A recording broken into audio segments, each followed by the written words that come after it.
Hi, I'm Alec from EasierHabits.com, helping entrepreneurs craft a life's work that is sustainable and makes your life and your customers' lives better. So before I dive into things, yes, I'm bearded. It's a change. My oldest son wanted to see what I look like with a beard, so I'm trying it out. I wanted to follow up on a video I did a while back about an opportunity to start a company.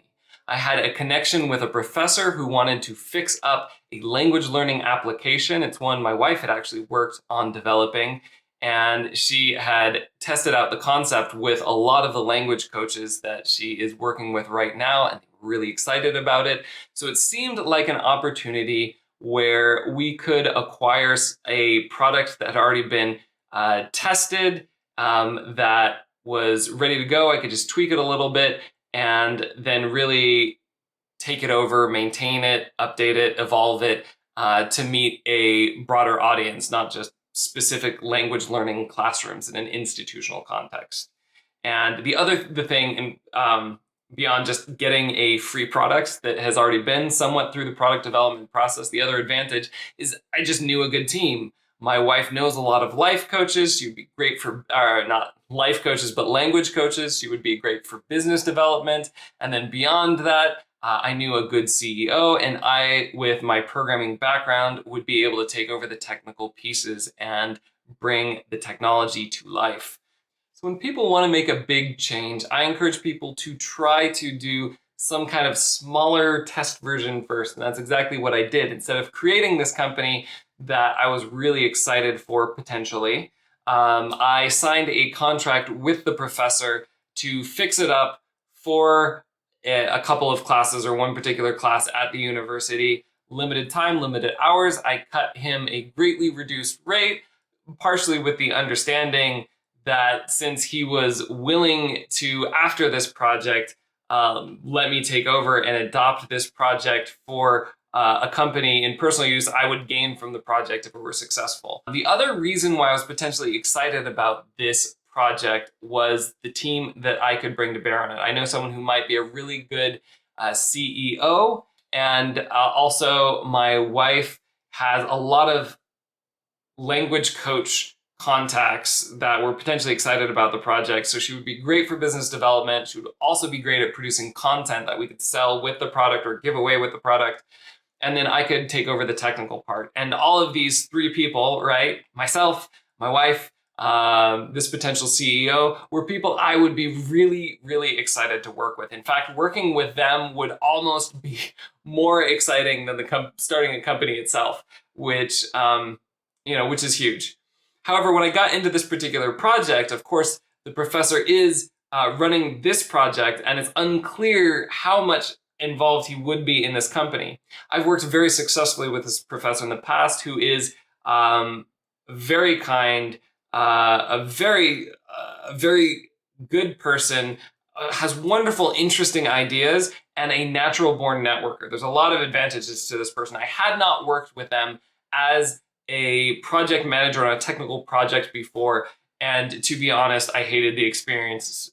Some of this just being things I can't stand. I like a lot of clarity and quick feedback, and there were a lot of times where people just didn't respond, and it was really difficult to get things going. And not only was this like pet peeve of mine that like people were really non-responsive, it made the project, which was supposed to be like a month to begin with, go over by a couple of months.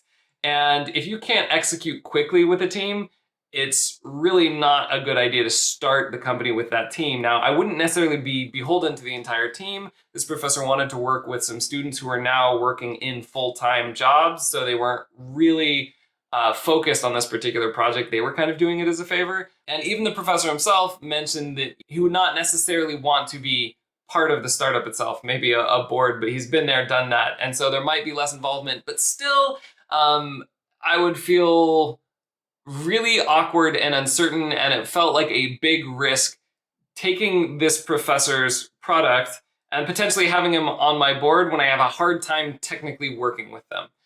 Maybe it would have been great. Maybe he would have just leaned into the networking side of things. But more specifically, one of the big pluses or the reason why I thought about creating a company in the first place was there's a ready-made product that just needs to get to a bigger audience, right? That was attractive, right? That might have been worth putting up with a lot of difficult, project management to see if I could get that. But when I actually looked at the project, it was not just one application, but several applications, at least one of which was written in an obscure language, and it was so out of date, it didn't work on modern Linux servers. And so while I do have a programming background, it's more front end with some Node JavaScript. I was actually trying to redo a portion of the application in Node, and the writing the JavaScript was easy. The figuring out what the other old obsolete parts of the application were expecting from the API was difficult because there was no documentation. You have this obscure old code that I'm not familiar with, and it's difficult to get the time from the people on board who either wrote that code themselves or at least have more expertise with that language. And so that was really painful. And so there's a couple of things. One, it was just a ton of technical debt to take on, right? And you don't want to start your company with technical debt, right? You don't want to start out. The whole purpose was to make this easier. I don't want to start with a lot of stuff that is so broken. I'm going to have to spend more time fixing it than creating something new. So the other thing is that sorry for the little camera adjustment there. So the other thing that was really difficult about this is just too many features. Regardless of like the technical quality of the project, don't start a company, especially like an app that has too many features, because every feature is an opportunity to lose a user. If you don't have that feature well, if it creates friction, you might drop a user, even if all your other features are great, right? So if you have 10 features, that's 10 opportunities to lose someone. What you want is an app that does like one or two things really, really well, right? And if you do that, then people can fill those other features with other projects, right? But if you do what you do better than anybody else, then they will keep you. And it's easier to do that with one or two features than 10. All right. And so just the size of this was too big. And eventually, especially when this project was going way over and my wife was having major surgery and there's so much craziness, I'm like, all right, I have delivered on my contract. I've delivered a little extra. I'm going to bow out of this contract. And I'm really not going to pick this up as a product. So I decided not to go ahead and take this product to make a company from. Now, does that mean this was a waste of time? No, because I was checking back in with the other people that I was working with. And they made the point that, one, I still have that team. So if I want to make a language learning or similar product with that team, I can still do it. And this reoriented me around the idea that the whole point of that was like, maybe I'd get a good product for free or a usable product for free. And then I realized it was not entirely usable. But having assembled the team and having that idea and seeing all of the features and noticing like the ones that I cared about, I could kind of go back to the drawing board and design my own application to solve some of those same needs in a different way. And it could be smaller, it could be leaner. I could start it very clean from a strong foundation rather than spending months trying to clean up years of old work and confusing work, right? And so that's kind of what I did. The application we were working on was an application with a lot of features, including tracking student engagement, including signing up classrooms to use it, and kind of this like classroom creator infrastructure, and then the video player itself, where you could play multiple subtitles. You could see the transcripts for each of the subtitle tracks. You could click on the transcripts to go there in the video, or see additional learning resources for that point in the video, or to translate that line in the transcript. So it was a very powerful video player. And to be honest, I didn't care about all of the other classroom settings. Student tracking would be cool, but is not the most fundamental part of this application. And if I didn't need to use this for a classroom, then for instance, if I had individual language coaches running this, I could do a whole lot less of that infrastructure. And so I could pare this down to a video player. And what I was really interested in was how you could use a transcript along with a video to make it more accessible. And there are ways, if you weren't designing this for a language learning classroom, that you could make it work for a language learning classroom and other use cases. So for example, if you think about highlighting a portion of the transcript and adding a rich media comment, right? You could do all of the things a language learner would do or a language teacher would do with that, right? They might want to highlight that this sentence has this particular grammar structure and then like link to some lesson on that grammar pattern, right? So that'd be perfect for language learners, but it'd also be perfect for another type of user who, for instance, if you just wanted to create a more engaging video platform where people could link to not just the video generally, but to their comment and a specific time in the video, that would be a really powerful way to share videos outside of language learning, like inside of language learning too, but outside as well. So that, being able to go back to the drawing board, it's going to take a lot of time to figure that out.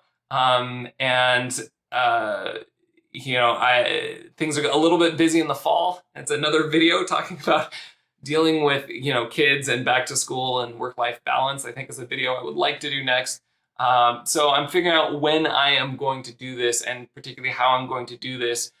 But the experience of diving in and trying it out has put me on a better foundation for potentially starting this company and moving forward. So that really is the lesson here today, which is try things in small amounts and actually try them. A lot of people get stuck thinking, oh, could I run a company? Should I run a company? Should I use this product, right? We'll try it out, dive in, see how it goes, and then take those learnings. Like, this product is too big. These are people I work well with. These are people I do not work well with. Take those learnings and then use them for the next product. You're running a successful business is not one step. It's not one secret. There's no secret to success. There's 100 secrets to success, right? And so what you want to do is cut your project sizes and your learning time down to small chunks. So you're learning quickly and you're learning those 100 lessons really fast. And so learned a few lessons here from this project, and I am still excited to work on building this company, and more about that in the future. Eventually, if I have enough videos on this, I'll probably just create a playlist so people can kind of see what it looks like to discover an idea that might be a cool company, realize that version of it doesn't work, try a new thing, and you could see the iteration and the learning as I go, building a company around a learning application. So that'll be really exciting. I don't promise there will be installments of this every week, but I will keep you updated and organize this into a playlist so that if you are interested in this, you'll be able to find it as I upload videos. That's all for today. If this video was interesting to you, go ahead and hit the like or subscribe buttons down there. You can also check out easierhabits.com, where I often post commentary, clarifications on these videos, or additional content. Last 2 weeks ago, since I'm producing these videos every couple weeks, I produced a guide for networking. So link below, you can check that out. If you, like me, find a lot of networking high effort, low yield, low value, and just really awkward, well, here's a guide to making networking more meaningful and more successful, more productive. So it ends up in real relationships rather than just awkwardly feeling like you're selling yourself and now you're connected with a bunch of other people who are just like walking ads themselves, right? And so if you want to get my guide, focuses on really 3 simple conversations topics that you can prepare content for yourself and ask other people about, that will lead to more enriching, more personal conversations where you can offer help or receive help, and that lead to easy, more natural follow-up rather than, hi, I'm so-and-so, what do you do? What do I do? Do you want to send me clients sometime, or would you like my services sometimes? So if that feels awkward to you, go ahead and check the link down below for the Easier Habits Networking Guide. Until next week, make big changes, one small habit at a time.